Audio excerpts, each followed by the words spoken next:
Ouvir direito? Direito. Ouvir direito? Direito. Direito. Ouvir direito?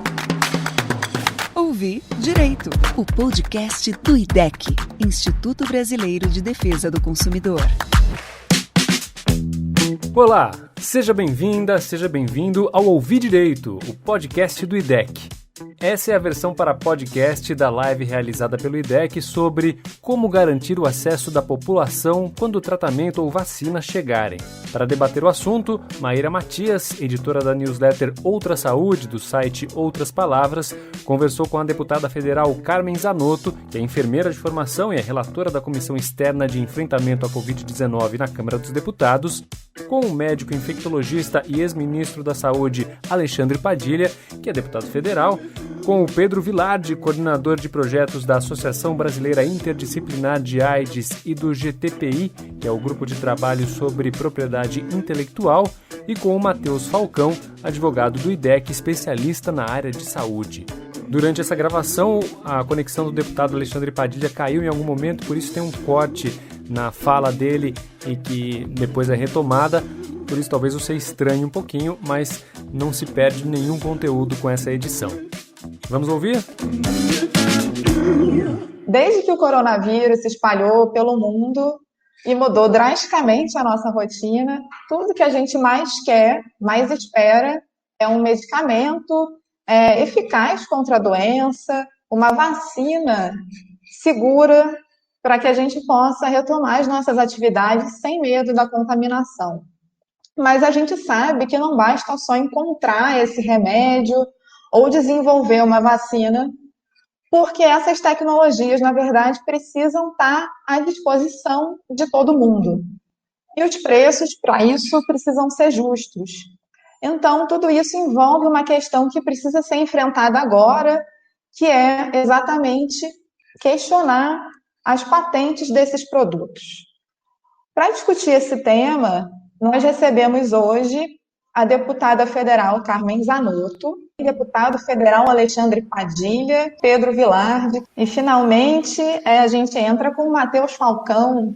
A gente sabe que desde janeiro, quando as primeiras notícias sobre uma misteriosa doença pulmonar começaram a circular e logo a gente soube que era um vírus novo, já começaram a ser feitos testes, Hoje a gente tem um levantamento que são mais de 1.200 ensaios clínicos para testar medicamentos e terapias, tratamentos, enfim, para a Covid, tanto de medicamentos que já existem, quanto de outros, enfim, em desenvolvimento, outras substâncias. E no fronte das vacinas, a gente tem mais de 130 candidatas à vacina, mais cerca de 15 que são as candidatíssimas, digamos assim, que estão numa fase mais avançada. E duas delas a gente tem mais notícias porque elas estão sendo testadas no Brasil. Eu estou falando da vacina da empresa chinesa Sinovac, que assinou um acordo com o governo de São Paulo, e da vacina de Oxford, que a gente também tem um acordo, um memorando de entendimento assinado com o Ministério da Saúde. Então, eu queria, depois desse brevíssimo panorama, que a deputada Carmen Zanotto falasse para a gente sobre as ações da Comissão Externa de Enfrentamento à Covid na Câmara. Então, se ela pudesse dar para a gente um panorama da comissão com esse enfoque no acesso a medicamentos e vacinas. A nossa comissão externa, na prática, um grupo de deputados aqui da casa, vem trabalhando ainda no finalzinho do recesso, no mês de janeiro, quando surgiram as primeiras notícias de como repatriar os brasileiros e a fragilidade da legislação brasileira, que foi o PL 23, que eu tive a oportunidade de ser relator em plenário. Foi o PL que mais rapidamente tramitou aqui na casa. Ele chegou às 14, às 22, já estava aprovado, com a participação de todos os parlamentares, de todos os partidos, que é hoje a Lei da Emergência Sanitária Internacional. Mas nós já debatemos vários temas na comissão. A nossa pauta mais complexa, eu diria assim, das últimas 3 a 4 semanas, é a questão da falta dos medicamentos, porque nós já vivemos a falta dos EPIs, que foi o primeiro momento, o momento mais complexo que todos nós vivemos, a falta dos respiradores, a busca por parte de todos nós para garantir o acesso, para garantir a organização dos serviços de saúde foi muito intensa, e naquele momento, pelo menos, não se imaginava, e até 50 dias atrás, até na própria primeira reunião da nossa comissão, tratando mais especificamente dessa questão dos medicamentos, a gente teve a segurança de que não faltaria, que a indústria estaria produzindo 2 ou 3 vezes mais do que ela vinha produzindo, e na prática a gente está vendo 2 situações complexas. Uma é a falta de medicamentos essenciais, em especial para os pacientes graves, aqueles pacientes que precisam ser entubados, e o custo elevado, ou seja, o preço, que eu não diria mais nem sobrepreço, porque alguns itens com 300%, outros até 1000% de diferença num prazo de 45 dias. Então, a gente quer reforçar aqui, para todos aqueles que estão nos acompanhando, que se receberem qualquer tipo de denúncia, por favor, comuniquem a Anvisa. A Anvisa aprimorou e melhorou, inclusive, a apresentação da sua página para que as denúncias possam ser formalizadas. Então, o problema mais grave que nós estamos vivendo hoje deixou de ser a falta de respiradores, a falta de EPIs, e passou a ser a falta dos medicamentos. Mas, lamentavelmente, nós temos ainda muitas pesquisas sendo realizadas, alguns protocolos mais rigorosos, alguns protocolos mais específicos, mas os protocolos não são universais, que eu acho que é um grande problema que a gente está tendo, né? E é claro que eu compreendo que cabe ao profissional da área médica a prescrição e o cuidado do seu paciente, então cabe ao prescritor indicar qual é a melhor terapêutica, mas a falta ainda de uma medicação específica, um conjunto de medicamentos que respondesse com mais celeridade nos primeiros sinais e sintomas, para mim ainda é uma grande incógnita, e a indústria e os laboratórios estão debruçados.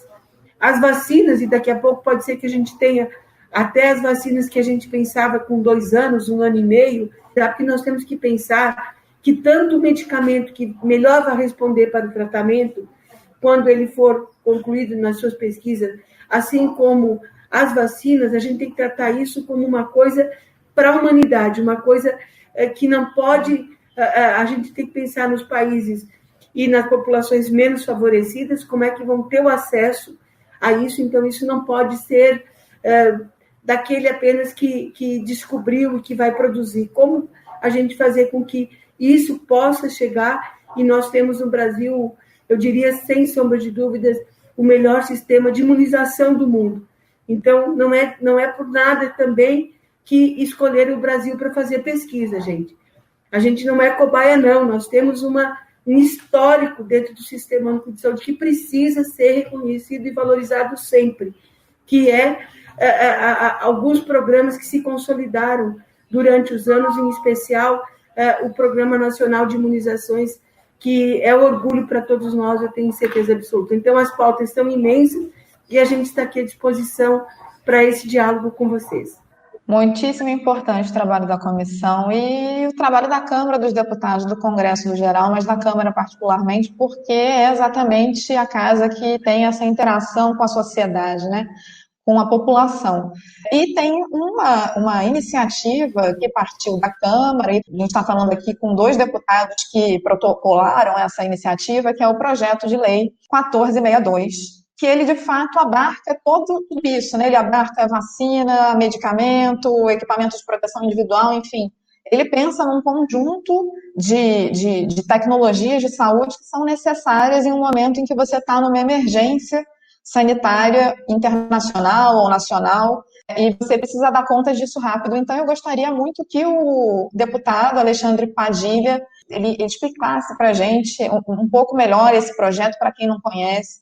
Ele surge da preocupação de que a gente já tem no histórico, inclusive, de enfrentamentos de outras pandemias, como HIV/AIDS, mesmo a 2009 e 2010, a pandemia da H1N1, a gente tem um histórico de que o acesso aos medicamentos e às vacinas que venham a ser desenvolvidas para enfrentar a pandemia nem sempre são produtos que têm acesso garantido ao conjunto da população. Quando eu falo conjunto da população numa pandemia como essa, sobretudo os países de renda média, como o Brasil, os países de renda baixa, a dificuldade de acesso, mas mesmo nos países ditos desenvolvidos, ricos, né? E a gente segue com o Matheus. Eu vou só dar alguns aspectos importantes aqui sobre toda essa questão em torno do desenvolvimento da vacina, que eu acho que nos ajudam até a compreender a estratégia, né, o quanto importante a discussão que o PL traz para esse momento. É importante a gente entender que hoje existem aproximadamente 200 que seriam candidatas a vacinas, por assim dizer, em pesquisa, né? Mas menos de 20 dessas 200 já estão em uma fase mais avançada. Quando eu digo fase avançada, eu estou falando especificamente de testes clínicos, né? Os testes clínicos são testes que passam todas as vacinas e todos os medicamentos também em seres humanos.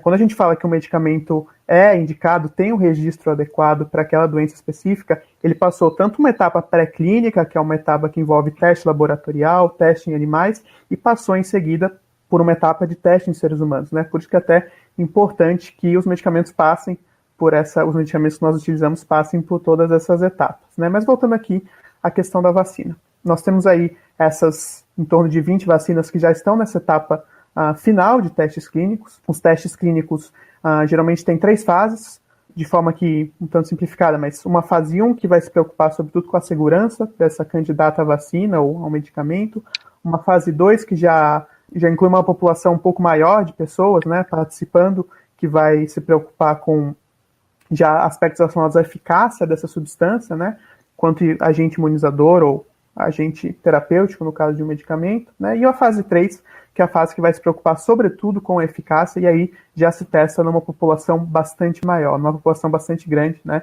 afinal de contas já estamos olhando aí na etapa final para realmente registrar esse produto enquanto agente imunizador, agente terapêutico, né. A vacina de Oxford já está na fase 3, e aí eu queria destacar alguns pontos bastante importantes do desenvolvimento dessa vacina.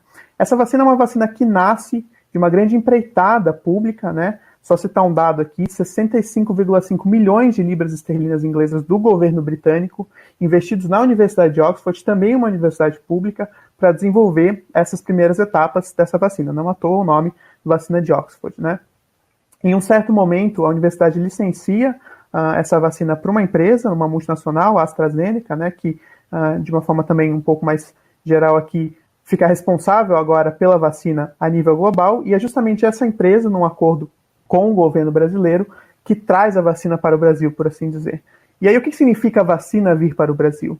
É um acordo, esse acordo está previsto inclusive na nossa lei de inovação, chamado Encomenda Tecnológica, em que o Estado brasileiro custeia uma parte da inovação, né? Então a inovação não está concluída, nós assumimos um pouco o risco dessa inovação não funcionar. Estamos custeando uma parte dessa inovação enquanto população brasileira, né? Então, se essa vacina completar efetivamente o processo de desenvolvimento, o Estado brasileiro também vai ter participado desse processo de inovação. Também é importante pensar por que ela vem ao Brasil. Essa empresa fez alguns acordos com poucos países. O Brasil tem um caráter um tanto pioneiro, né, nesse contexto global. Por quê? E isso é justificado pelo governo britânico e pela própria diretoria da empresa.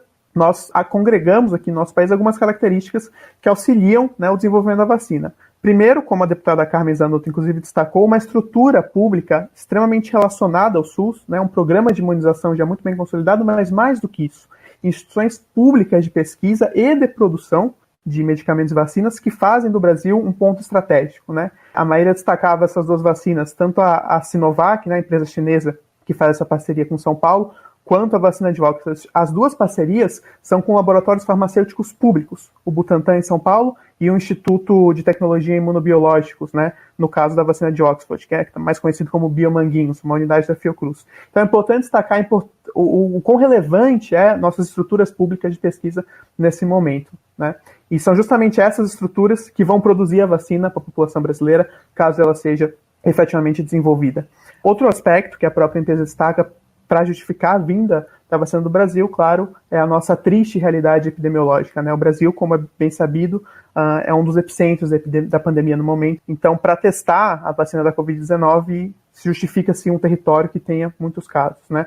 Mas é importante, sobretudo, destacar aqui a participação do Estado, dos agentes públicos, tanto do financiamento público, quanto de uma estrutura pública de pesquisa e de produção no momento posterior, né, que permitiram todo esse contexto. E aqui abro um parênteses, a vacina, diferente do medicamento, tem um caráter muito específico de ser um bem público. É claro que a gente defende direito à saúde, todo mundo deve ter aqui acesso aos medicamentos que precisa, né? Mas quando eu estou tomando a vacina, para além de me imunizar em relação à doença, eu também estou protegendo as pessoas que estão ao meu redor, né? Então, uma política pública de imunização tem ainda esse caráter ainda mais coletivo, né? Eu estou destacando tudo isso para nós nos questionarmos nesse momento. Será que justifica, considerando todo esse esforço coletivo, todo esse investimento público nessa nova tecnologia de saúde, alguma exclusividade de produção para uma empresa específica, mas uma exclusividade de produção que impeça a produção em massa, que vai resultar no acesso e, portanto, na imunização geral da população, né? Acho que frente a todo esse contexto da inovação, o processo de inovação é um processo extremamente coletivo, que conta com muito investimento público, com participação de vários agentes, com essa base pública, né? Será que se justificaria uma exclusividade? Acho que essa é uma questão importante de ser colocada agora, que nós estamos aí tão esperançosos por uma cura, né? Ou por uma vacina para a Covid-19. Não, você tem toda a razão, Matheus, e eu acho que o Padilha estava começando a abordar exatamente essa questão pelo viés do medicamento, né, do Remdesivir, que é de uma empresa, né, norte-americana, Gilead, que acabou de assinar um acordo super restritivo, né, que vai servir só um país, que é os Estados Unidos, a um preço muito alto. Queria que o deputado continuasse falando isso, porque eu acho que aí a gente consegue entender, depois dessa exposição que você fez, sobre os investimentos públicos em vacina, e esse medicamento também teve investimentos públicos, o problema, o nó que existe em relação à patente, porque o PL é tão importante. Passo a palavra de novo para o deputado. Muitas vezes, né, a história do enfrentamento das pandemias, vou citar aqui as três últimas como três principais, né, tanto a HIV/AIDS, declarada, a principal pandemia declarada aí no final do século XX, 2009 e 2010, a pandemia do H1N1, e essa, infelizmente, já tem mostrado que se nós não fizermos um grande debate junto à sociedade, e que os governos nacionais, né, se utilizem dos mecanismos legais que já existem, no caso aqui do Brasil a gente está querendo propor um novo mecanismo legal, vou explicar por quê, talvez o acesso, talvez não, eu diria muito provavelmente o acesso aos medicamentos e às vacinas, que devem ser bem públicos, né? Inclusive foi estabelecido na última Assembleia Geral da Organização Mundial de Saúde, teve uma resolução sobre isso, teve um debate intenso sobre isso, só o fato de ser polêmico o debate já mostra que tem muitos países e empresas internacionais por trás que não têm interesse em transformar no bem público, e se não se transformar de fato em bem público, pode ser muito reduzido o acesso do conjunto da população ou medicamento ou a vacina, que tem um peso fundamental para proteger as pessoas. Eu acho que o Matias chamou a atenção de uma coisa importante, não é só proteção individual, é proteção coletiva. No caso das doenças infecciosas, em geral, não só as vacinas, mas os medicamentos também têm papel de proteção coletiva, né? No caso dos tratamentos para HIV/AIDS, para hepatites virais, né, tem um papel importante, sobretudo HIV/AIDS, de proteção coletiva. Eventualmente, algum medicamento que venha a ser descoberto eficaz para a Covid-19 pode também ter um papel de proteção coletiva, se diminuir a carga viral e, com isso, poder reduzir transmissão também, né? Mas não só para a proteção à vida, também é um debate da economia, né? E acho que esse debate nós precisamos fazer para conquistar setores da sociedade que muitas vezes não se envolvem muito com esse tema, porque um país só vai conseguir se recuperar economicamente mais rapidamente, ter garantia do seu planejamento da recuperação econômica, se deixar claro que tem condições de proteger a vida. Se deixar claro que consegue fugir da crise sanitária na extensão que ela tem hoje, né?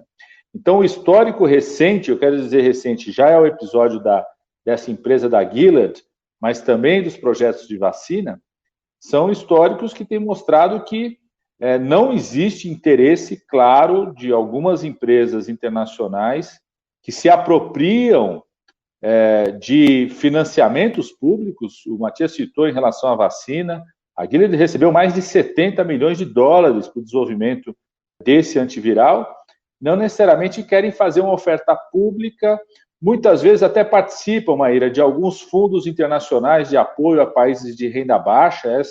Essa tem sido uma tradição em relação a vacinas, por exemplo, em relação ao fundo Gavi da Organização Mundial de Saúde, que vai para países de renda baixa, ou alguns mecanismos de financiamento para os medicamentos para HIV e AIDS, mas não garantem o acesso para o conjunto da população mundial, né, algo tão grave, né? E esse é um exemplo que está muito claro em relação a essa empresa internacional, a Gilead, que colocou a mais de 3 mil dólares o tratamento, né, um tratamento a mais de 3 mil dólares, Aqui, no Brasil, seria em torno de mais de R$20 mil o tratamento.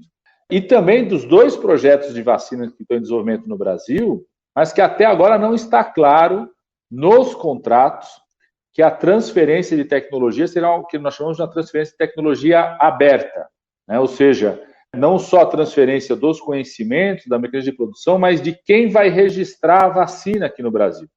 E aí eu queria falar para as pessoas um pouco do que foram as políticas recentes no nosso país, que garantiram, por exemplo, em 2010, na pandemia H1N1, que o Brasil fosse o país que mais vacinou pessoas no sistema público gratuito. Foram mais de 100 milhões de pessoas vacinadas. Por que foi possível isso naquele momento? Porque o Brasil já produzia vacina para a gripe, numa parceria do Instituto Butantan, instituição pública, com a empresa transnacional. Quando vem a pandemia da H1N1, no primeiro momento, as empresas internacionais não abrem nem a produção, nem a transferência de tecnologia para o conjunto do mundo, tanto é que teve mais dificuldade de acesso aos nossos países, ao acesso à vacina inicialmente. Naquela época era muito mais fácil fazer a vacina, porque era adaptar o vírus que estava circulante à vacina da gripe que já existia. Mas o Brasil, por uma política que existia do governo brasileiro, do Ministério da Saúde, uma tradição que vinha sendo construída no SUS naquele momento, exigiu para incorporar no Sistema Único de Saúde que a transferência de tecnologia fosse transferência de tecnologia aberta, ou seja, em 2011, eu já era ministro, o registro da vacina é feita para o Instituto Butantan, o que significa que se a transnacional em algum momento quisesse parar de produzir no Brasil, porque às vezes elas olham o Instituto Butantan e a Fiocruz, vou usar uma metáfora aqui, como se fosse uma barriga de aluguel, na verdade. Ou seja, elas sabem que elas não têm capacidade de produzir. A empresa de Oxford e o laboratório AstraZeneca não têm capacidade de produzir a vacina para o mundo inteiro, para a necessidade mundial. Então, saem buscando no mundo inteiro locais que tenham capacidade de produção local, tenham experiência, qualidade reconhecida. No caso do Brasil, nós temos algumas instituições públicas que têm esse papel. O Brasil, aliás, tirando os Estados Unidos, é o único que tem capacidade de produção de vacina para além do mercado brasileiro, né? A Fiocruz exporta vacinas, tem capacidade de produzir para além do mercado brasileiro, então tem uma importância não só para o Brasil, mas para o conjunto dos países das Américas. Então, eles fazem uma espécie de contrato, de barriga de aluguel com as instituições. E de quem for o registro da vacina é decisivo, porque se o registro fica com o Instituto Butantan ou fica com a Fiocruz, se essa transnacional, num certo momento, desistir, não querer mais fornecer para o nosso mercado, ou querer rediscutir os preços disso, o Butantan e a Fiocruz podem continuar fornecendo para o SUS e até oferecendo para o mercado externo, porque o registro aqui na Anvisa já está no nome deles, que a gente chama de transferência de tecnologia aberta. Então, tanto em relação ao medicamento quanto em relação à produção das vacinas, não está claro, por parte dessas empresas transnacionais, a intenção de transformar em bem público, inclusive de, ao transferir a tecnologia, garantir que esse registro fique numa instituição pública. Então, qual que é o objetivo do projeto de lei? Hoje, o Brasil já está no seu marco legal, nos acordos internacionais que o Brasil firmou, o principal é o acordo TRIPS, da Organização Mundial de Comércio, que no nosso país o executivo pode decretar o que nós chamamos da licença compulsória quando for um produto, uma tecnologia que tem interesse para a vida, né? No caso de uma vacina, de um medicamento ou de algum teste para a Covid-19, todos eles têm absoluto interesse de defesa da vida. O que o projeto de lei busca fazer? Ele busca, em primeiro lugar, encurtar esse período. Hoje, o executivo tem que fazer um decreto, esse decreto tem que estabelecer consultas ao produtor, negociação de preço em relação a isso. Isso pode durar 60 dias, 90 dias. O principal experiência que nós temos do Efavirenz demorou mais ou menos esse período. Só que um dia, no caso da Covid-19, no caso do Brasil, um dia pode significar 1.300 mortes, como foram as mortes das últimas 24 horas. Né? Então, a primeira intenção desse projeto de lei é transformar em licença compulsória, né, qualquer produto, qualquer vacina que queira entrar no mercado brasileiro, eficaz para uma doença que esteja com emergência nacional de saúde pública decretada. Né? Então, Isso encurtaria fortemente esse período, ou seja, a gente não perderia 30, 60, 90 dias, e também seria uma atitude do Congresso Nacional, porque a gente não pode depender da decisão do governo, do executivo, não sabemos qual que vai ser a decisão, né? Queria lembrar aqui que ano passado, lógico que o contexto era outro, mas o ministro da Saúde do governo Bolsonaro dizia que o termo licenciamento obrigatório deveria ser proibido do debate da saúde, né? A gente não sabe qual que vai ser a posição atual do governo em relação a isso. Então, o projeto de lei tem esse principal objetivo, né? Na medida que tiver emergência internacional declarada, uma situação de pandemia como essa, esses produtos a serem desenvolvidos passariam a ter licença compulsória no país, o que permitiria que não apenas um produtor pudesse produzir esse medicamento, então ele continua com a sua patente. A gente não vai quebrar ou roubar a patente de ninguém. Ele continua com a sua patente, continua recebendo royalties por isso, mas autoriza que outros produtores, públicos ou privados, possam produzir aquele medicamento a partir das informações que são públicas, aquilo que a Anvisa pode ter das informações, ou seja, garantir o controle de qualidade, toda a preocupação que nós temos. Ou seja, isso permite a ampliação do acesso, sobretudo o preço, porque historicamente, a gente não está falando de algo que é teórico ou hipotético, né? Estamos falando de fatos concretos, inclusive atuais, né? O preço a ser cobrado por quem produz pode ser um limitador do acesso, né? E para concluir essa minha participação inicial, Maíra, eu só queria dizer o seguinte: eu acho que tem um sentimento muito importante no conjunto da população da importância do SUS no enfrentamento dessa pandemia, né? E de que um SUS mais forte e com mais qualidade pode ser decisivo para que a gente possa salvar mais vidas.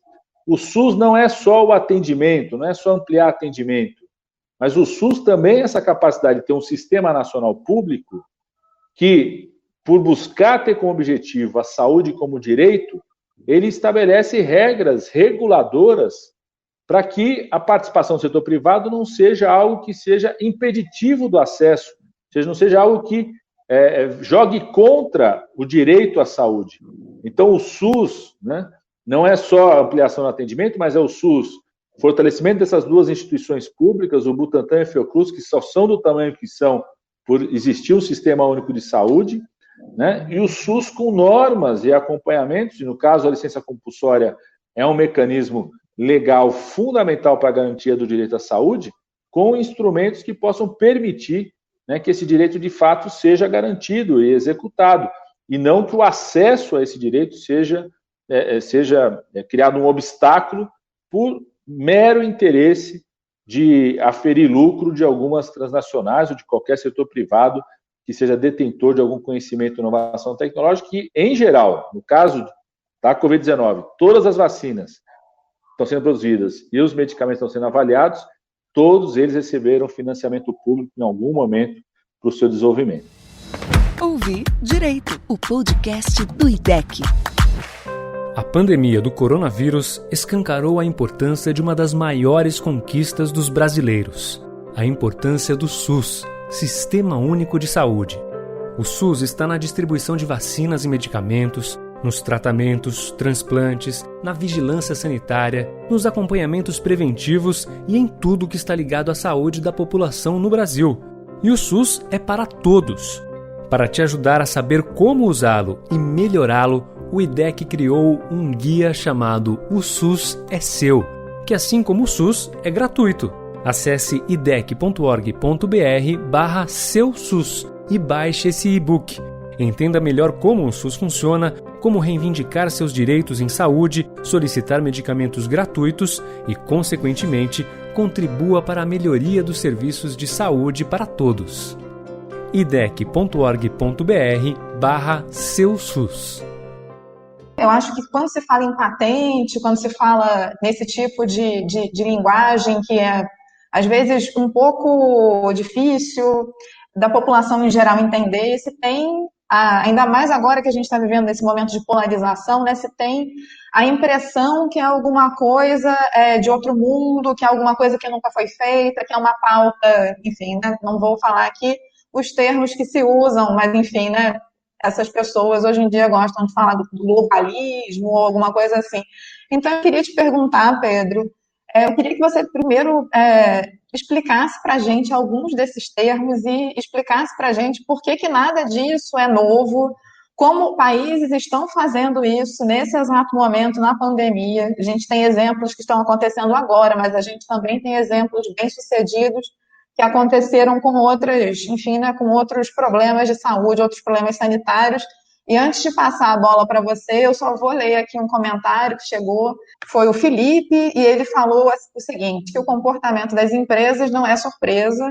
Em pandemias passadas, vimos o mesmo comportamento predatório, gerando preços altos e escassez. A crise de acesso é a regra e não a exceção em pandemias, e está na hora de mudar isso. Eu acho que essa pandemia dá exatamente a oportunidade para a gente ter um debate bastante amplo, com mais gente, né? É verdade, Maíra. O Brasil hoje tem um dispositivo que permite ao governo federal emitir licenças compulsórias. O que são licenças compulsórias? Bom, primeiro, o que é uma patente, talvez, né? A patente é um título que o Estado dá a uma pessoa ou uma empresa que permite a essa pessoa excluir outras empresas ou outras pessoas de entrar naquele determinado mercado. Né? A patente, então, gera um monopólio. Em algumas áreas, isso talvez não signifique grandes perdas sociais, mas na área da saúde, quando existe um monopólio sobre um medicamento, a gente pode ter certeza de que vai haver problemas no acesso a esse medicamento, seja por escassez, seja pelo alto preço. A gente tem um exemplo que ficou muito famoso nos últimos anos do medicamento para hepatite C, o Sofosbuvir, que foi lançado no mercado global pela empresa Gilead, essa mesma empresa que agora vende o Remdesivir, a $84 mil o tratamento. Eram 84 dias, eram $84 mil, né, que ficou conhecido como uma pílula de $1.000 mais cara do que ouro. Né? A grama de Sofosbuvir era mais cara do que uma grama de ouro. E da mesma forma que a gente pode ver outras doenças, como a tuberculose, como a AIDS, a hepatite C é uma doença que afetava populações do mundo inteiro, né? E se a gente tivesse que pensar no imperativo moral de que a cura para uma doença que até então era crônica, que uma doença que não tivesse cura, tivesse que ser um bem global, a gente não pôde contar com a indústria para fazer isso acontecer. Né? Os governos e as populações e os movimentos sociais tiveram que conseguir acesso a esse medicamento por meio de muita luta, como foi o caso do HIV/AIDS também. Então, por que a gente tendo hoje uma legislação que prevê a emissão de licenças compulsórias, como já foi feito em 2017 para o medicamento Efavirenz, e a licença compulsória de apenas um medicamento gerou mais de $100 milhões em economia para o SUS, né? Por que a gente não pode usar esse dispositivo que a gente tem hoje em tempos de pandemias? Por que esse PL que propõe um regime especial para tempos de pandemias é tão importante? Justamente por isso. Acho que foram várias as falas que colocaram que quando a gente está numa pandemia, todos os países precisam das mesmas coisas ao mesmo tempo. Então é quase certeza de que os insumos vão faltar. Né? É quase certeza de que os países não vão conseguir comprar. E é quase certeza também, quase não, é uma certeza que essas empresas vão ter comportamentos predatórios como sempre tiveram e vão deixar populações sem acesso em busca de lucros desenfreados. Né? A gente pode colocar o caso do Remdesivir e eu já vou falar dele. Mas a grande questão desse PL é que ele prepara o Brasil não só para essa pandemia de Covid-19, mas para futuras pandemias. E esse é um legado que esse legislativo pode deixar para o Brasil, de ter, né, de dar ao Brasil, dar ao nosso país uma legislação que seja capaz de lidar com situações de emergência em saúde, em situações de pandemias. E por que isso? Porque ele é um PL que fala que toda e qualquer tecnologia útil ao enfrentamento da Covid-19 e de outras pandemias será licenciado compulsoriamente. O que isso significa? Na prática, que não pode haver monopólios para tecnologias úteis para o enfrentamento da Covid-19 e de outras pandemias. E por que isso é importante? Quando existe monopólio, o Brasil fica limitado a comprar de apenas uma empresa. E comprar de apenas uma empresa significa não conseguir comprar justamente porque essa empresa vai ter que vender para todos os países do mundo. E se a gente pensar no caso mesmo da vacina de Oxford, né? E o Matheus é muito correto quando ele fala que ela é chamada assim porque ela nasce numa numa universidade pública, a partir de financiamento público, né? Antes do Brasil fechar esse acordo de transferência de tecnologia, que eu concordo com o deputado Padilha, ainda está um pouco nebuloso, a gente não sabe efetivamente como isso vai se desenrolar. Praticamente toda a produção dessa vacina já havia sido vendida para 6 países do norte global, né? Estados Unidos, Reino Unido, Holanda, Alemanha, França, talvez eu esqueça algum, né? Mas praticamente toda a produção já estava vendida, né? Então, quer dizer, não existiu nenhuma forma de distribuição equitativa, de pensar que países de renda média, né, que não fossem contemplados por fundos e por doações, teriam que ter suas populações imunizadas também. Então, essa é a importância desse PL 1462 de 2020, prepara o Brasil para situações de emergência nacional e ela liga a emissão de licenças compulsórias a esse PL 23 do qual a deputada Carmen Zanotto estava falando. A emissão de licenças compulsórias está ligada à declaração de emergência nacional em saúde pública. Então, seria uma política de Estado, não dependeria de um ato do Executivo, né? Isso que é tão importante desse PL, que é uma forma de despolitizar o combate à pandemia, né? Que é o que a gente vem falando. A gente não pode transformar o combate à pandemia num tema partidário. E eu acho que isso já está refletido na coautoria, né? A gente tem como autor o deputado Alexandre Padilha, a deputada Soraya Manato, do PSL, que assina também, o deputado Zacarias Calil, enfim, uma ampla gama de parlamentares de praticamente todas as matizes partidárias, porque na comissão externa ficou muito claro de que esse é um PL que é de interesse público, né, que suplanta posições partidárias e que coloca que os interesses privados não podem estar acima da vida. Só queria colocar uma informação também, e aí queria perguntar também para a deputada Carmen Zanotto e para o deputado Alexandre Padilha, porque esse PL já tem um requerimento de urgência protocolado, assinado por praticamente todos os líderes partidários da Câmara, mas esse requerimento ainda não foi votado, né? O que a gente precisa fazer para votar esse requerimento? E se eu puder acrescentar essa sua pergunta, Pedro, uma pergunta direcionada para a deputada, para Carmen Zanotto, que é presidente, né, da comissão. Queria saber, deputada, como a comissão está vendo o projeto de lei? Esse projeto de lei já entrou na lista dos projetos prioritários, mas a lista de projetos prioritários já é uma grande lista em função das demandas. E aí, por exemplo, tem dias que a gente passa, como de ontem para hoje, votando MPs, e isso não nos possibilita votar o conjunto dos projetos de lei que já foram discutidos.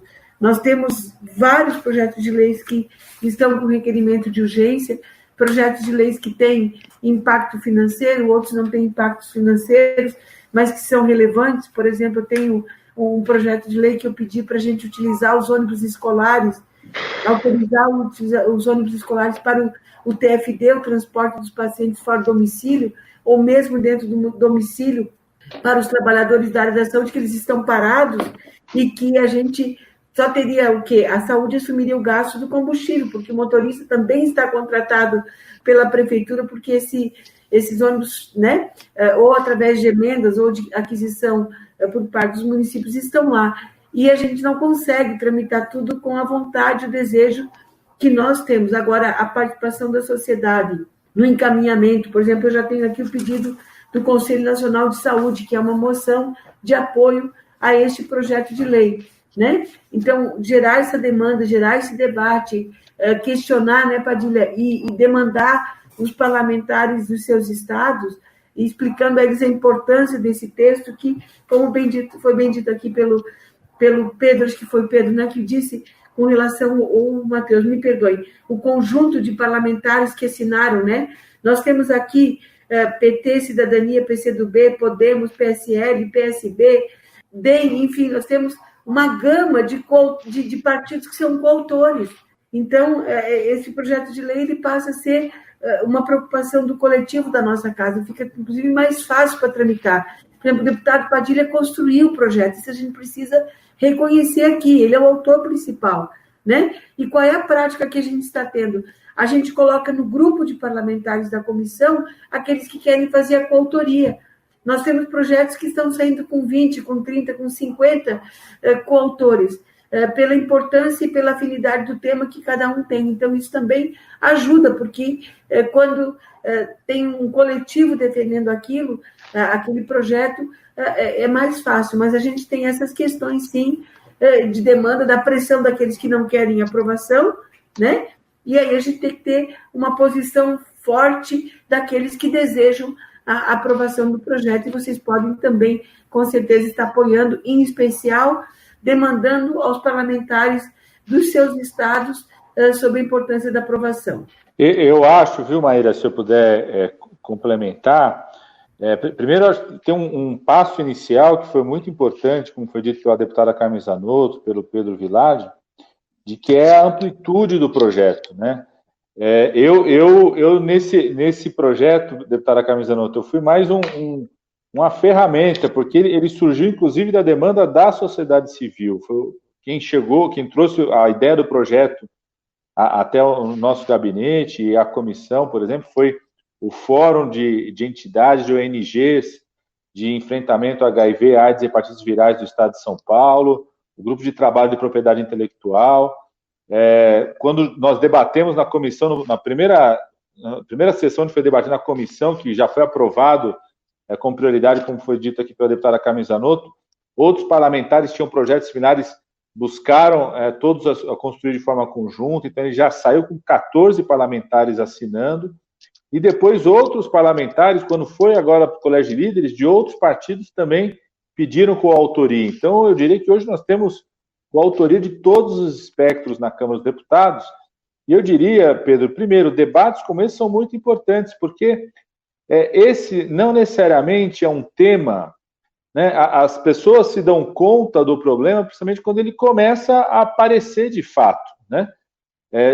Se as pessoas puxarem na memória a última pandemia que nós tivemos, que foi 2009 e 2010, as pessoas devem ter uma memória do seguinte, tinha um medicamento que era o oseltamivir, distribuído no Sistema Único de Saúde, né? Teoricamente não tinha dificuldade de acesso por conta do preço da produção do medicamento, tinha dificuldade de acesso pelas fragilidades do SUS, dificuldade de acessar a unidade de saúde, mas não era um impeditivo naquele momento.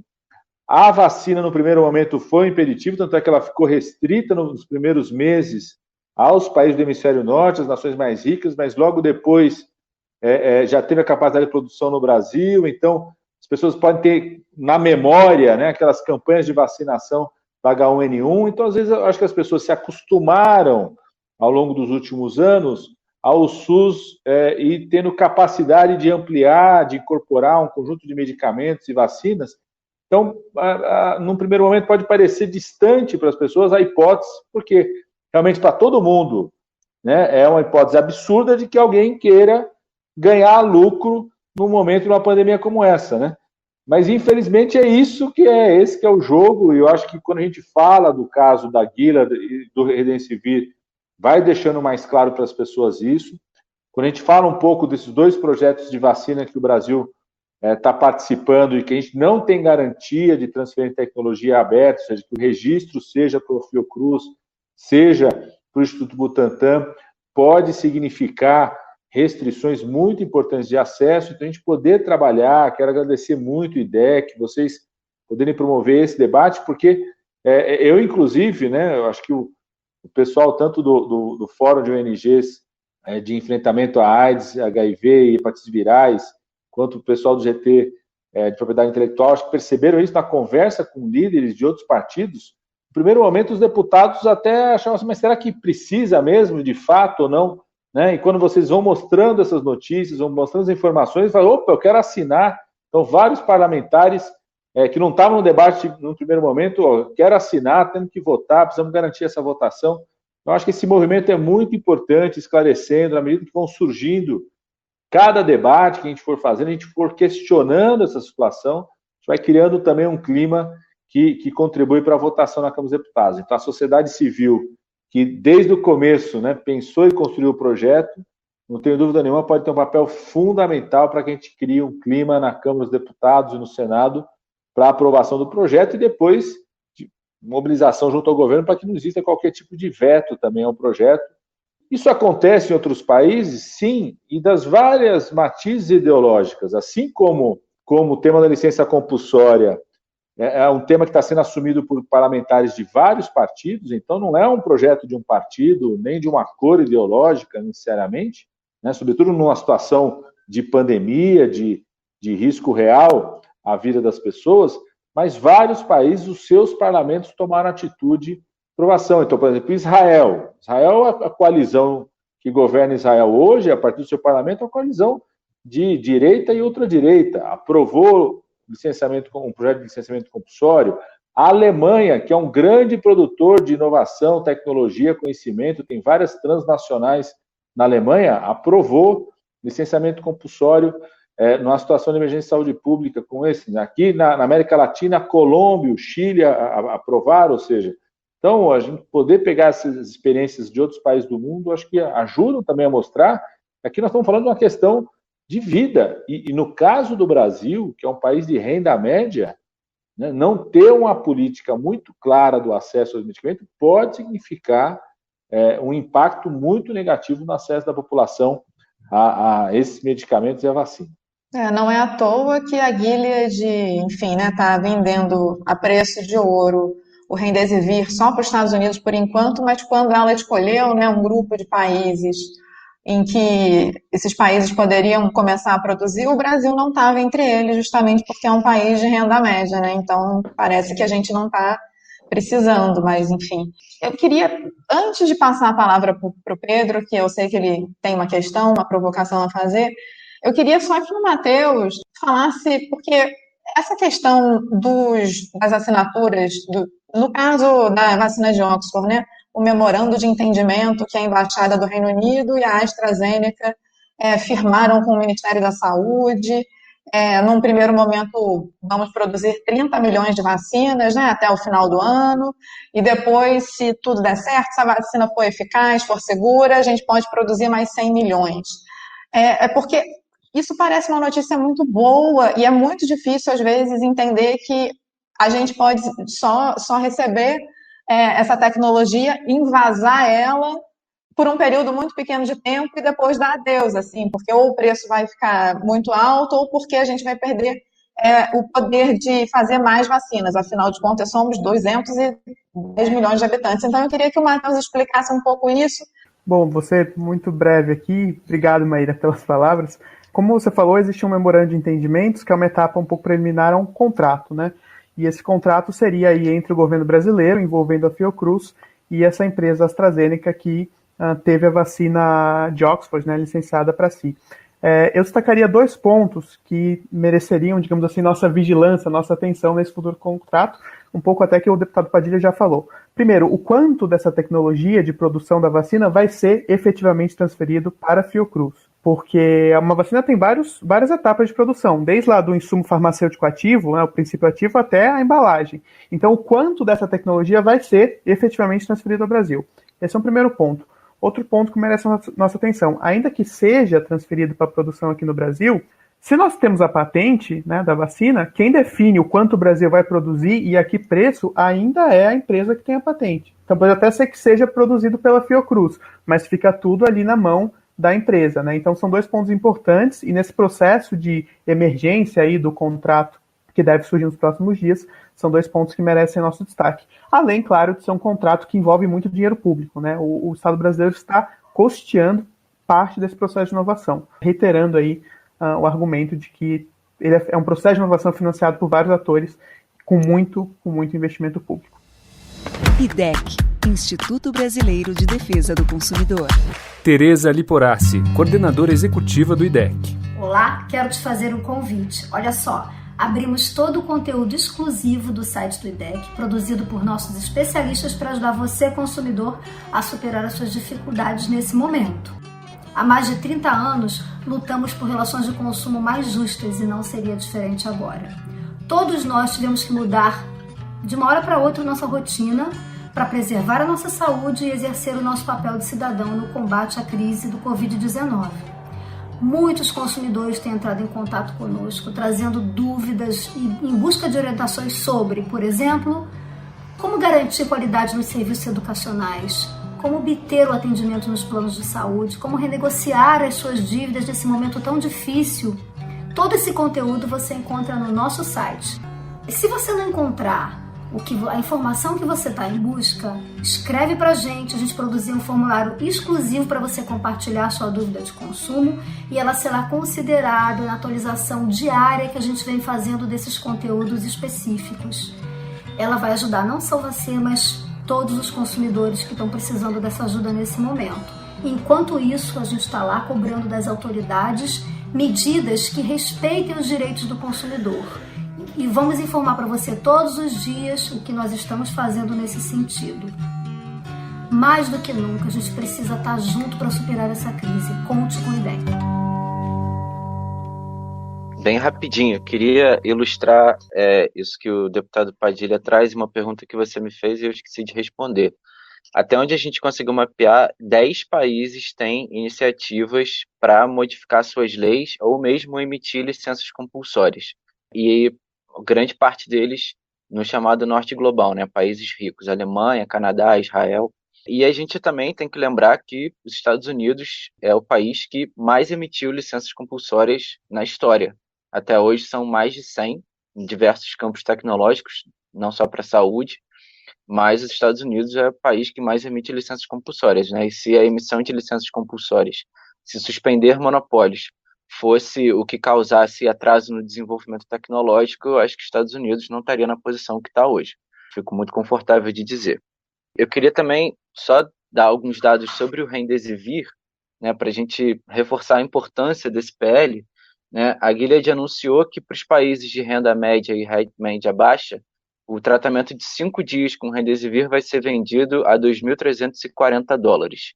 Isso dá mais ou menos R$12 mil, né, na cotação atual. E aí eu fiz uma conta rápida, né, segundo o site Worldometer, que traz vários dados sobre a pandemia de Covid-19, tem mais ou menos 8 mil pessoas em condições críticas hoje que talvez fossem as pessoas que receberiam o Remdesivir. Isso custaria já para o Brasil R$96 milhões, né, para apenas 8 mil pessoas, apenas um medicamento. Isso a gente também tem que lembrar num contexto de emenda constitucional 95, que congelou os gastos em saúde e educação pelos próximos 20 anos. Agora, mais chocante ainda é saber que o custo de produção de 5 dias de tratamento com Remdesivir é de $4,50. Então, esse medicamento que a Gilead vai vender por $2.340 custa para ser produzido com lucro $4,50, né? Um pouco mais de R$20. Então, o Brasil pagaria 12 mil por um medicamento que poderia ser produzido por 20. É disso que a gente está falando quando a gente fala desse PL 1462. É de não dar lugar à cobiça, à ganância, é de dar lugar à vida, à saúde, né? Porque, tudo bem, não existe nenhum lugar em que a gente possa comprar por $4,50, mas existem versões genéricas por $70 que o Brasil poderia acessar se esse PL fosse aprovado, né? A gente não precisaria esperar. No dia que esse PL for sancionado, a gente pode comprar essa versão genérica.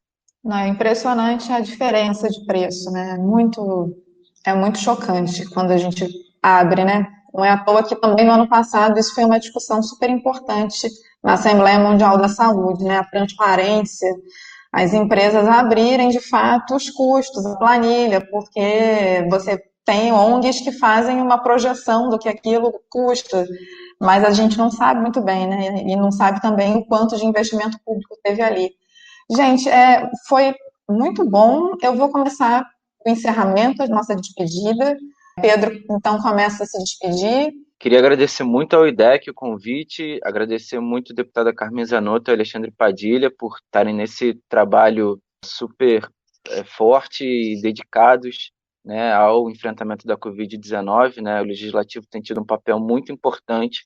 E aí, nesse sentido, queria pedir para todo mundo que está ouvindo a gente para pegar o celular, entrar lá no Instagram, entrar no Story e botar @RodrigoMaiaRJ, coloque em votação o PL 1462 de 2020. Né? É essa forma que a gente vai conseguir colocar esse PL em votação, é dessa forma que a gente vai conseguir dar ao Brasil mais condições de enfrentar a Covid-19. né? A gente tem que lembrar, o deputado Padilha trouxe esse dado, que a vacina da H1N1 demorou 8 meses para chegar no Brasil, porque ela foi comprada quase totalmente pelos países do norte logo que ela foi lançada. Você que está em casa assistindo a gente, você quer esperar 8 meses para ser vacinado? Eu acredito que não. Então pega o seu celular, entra no Stories, lá no Instagram, digita @RodrigoMaiaRJ, coloca em votação o PL 1462. Muito obrigado, Maíra. Até a próxima, gente. Obrigada, Pedro. Matheus.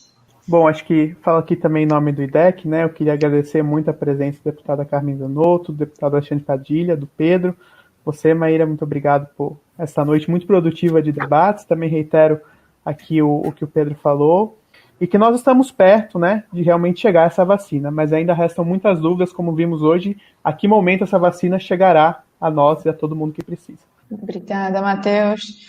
Deputado Alexandre Padilha, por favor. Muito obrigado, viu, Maíra? Quero agradecer ao IDEC pela iniciativa, à Outra Saúde pela participação e pela mediação, e dizer que nós realmente, né, dependemos da mobilização da sociedade, do debate junto aos parlamentares, para que o Congresso Nacional, que construiu o SUS a partir da demanda da sociedade civil, Congresso Nacional que contribuiu para que o governo brasileiro constituísse um dos principais programas nacionais de HIV/AIDS, de acesso a medicamentos, a testes diagnósticos, Congresso Nacional que, a partir da demanda da sociedade, contribuiu para que o Brasil pudesse construir um dos maiores programas nacionais de imunização, depois da atenção primária à saúde da família, depois do Mais Médicos. Então, essa aliança da sociedade com o Congresso Nacional, acho que pode dar esse passo além, fazer com que o Brasil seja um dos principais países. A gente é hoje o epicentro da pandemia, que a gente seja o epicentro da proteção à vida, da superação da pandemia, transformando em bem público qualquer medicamento, vacina, tecnologia que seja descoberto, que seja de fato eficaz a Covid-19. Então a gente conta muito com a sociedade, todo mundo votou em algum deputado ou deputada federal, conhece um deputado ou deputada federal do seu estado, ligar, conversar com ele, pedir para assistir esse debate para que a gente possa criar um grande consenso na casa para votar o projeto 1462. Tá ótimo, muitíssimo obrigada, deputado. Deputada federal Carmen Zanotto, considerações finais, eu sei que a senhora não para de trabalhar, muito difícil, né? Nesse momento, muitas demandas, mas queria que você se despedisse da gente. Muito obrigada, Maíra. Agradecendo a você, quero agradecer a toda a equipe do IDEC, quero agradecer a honrosa participação também do autor principal desse PL, deputado Alexandre Padilha. Quero agradecer ao Matheus e ao Pedro, dizer que nós estamos aqui na casa. E queria dizer para as pessoas que são muitos os deputados e deputadas que estão trabalhando muito, tá, gente?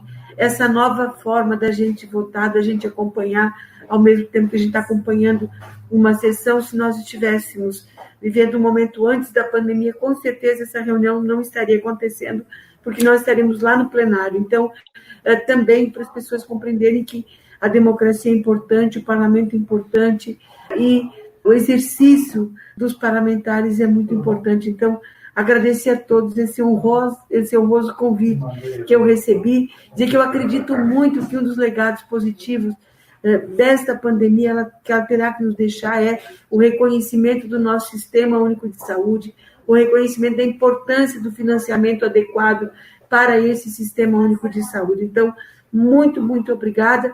E aqui quero fazer minha homenagem a todos os trabalhadores que estão na linha de frente, homens e mulheres de todas as áreas, em especial o maior número de óbitos está sendo na enfermagem, que é a minha categoria profissional, aos médicos, muitos jovens estão indo a óbito, mas a todos os homens e mulheres que estão na linha de frente, buscando salvar e atender a nossa população. Então, salvando vidas, colocando a sua própria vida em risco. Então, meu muito obrigado a todos os trabalhadores da área da saúde. Eu tenho certeza que nós vamos perceber as dificuldades com mais intensidade do nosso SUS a partir dos vazios assistenciais, mas também a gente vai conseguir ter argumentos suficientes para a gente entender que os recursos da saúde podem ser item orçamentário despesa.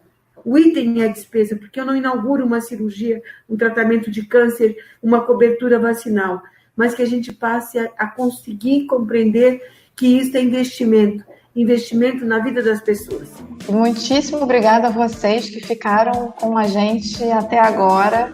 Eu me despeço. Tchau. Ouvir direito? Direito. Ouvir direito. Direito. Direito. Ouvir direito?